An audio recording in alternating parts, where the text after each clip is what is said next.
Hello বন্ধুরা, আজ আমি একটা ফুলকপি আলুর রেসিপি নিয়ে এসেছি। আমি আগে একটু জলে নুন দিয়ে আলু আর ফুলকপি একটু ভাপিয়ে নিয়েছি। তারপরে কড়াইয়ে তেল গরম করতে দিয়েছি। তেল গরম হলে আমি আলুগুলো একটু ভেজে নেবো, হালকা করে একটু লাল লাল করে একটু ভেজে নেবো।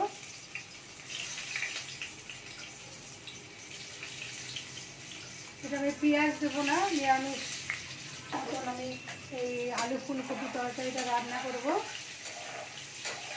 আলুগুলো একটু লাল লাল করে ভেজে নেব।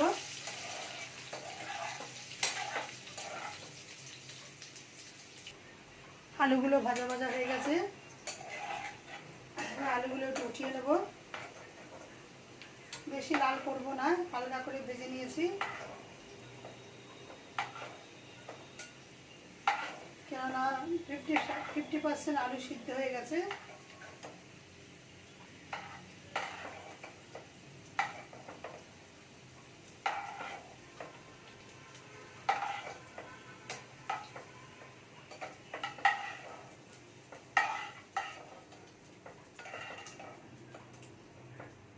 আলুগুলো তুলে নিয়েছি, তুলে নিয়ে ওই তেলেতেই ফুলকপিগুলো একটু ভেজে নেব।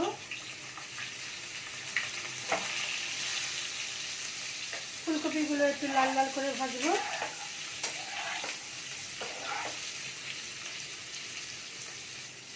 ফুলকপিগুলো একটু ভাজা ভাজা হয়ে গেছে, ফুলকপিগুলো উঠিয়ে নেব। লাল লাল করে আমি ভেজে নিয়েছি।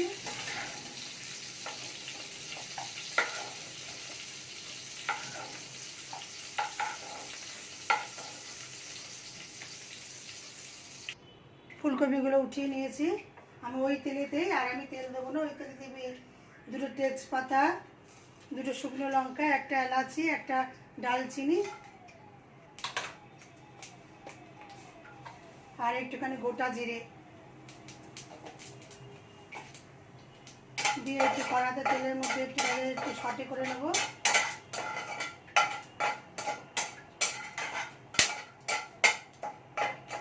করে নিয়ে আমি একটা মশলা আমি একটা জলে গুলে রেখেছি। 1 চামচ আদা বাটা, 1 চামচ হলদি গুঁড়ো, 1 চামচ জিরে গুঁড়ো, 1 চামচ ধনে গুঁড়ো আর লঙ্কা গুঁড়ো 1 চামচ দিয়ে এটাকে আমি একটু বাটা মশলার মতন করে রেখে দিয়েছিলাম, সেটা দিয়ে দেবো।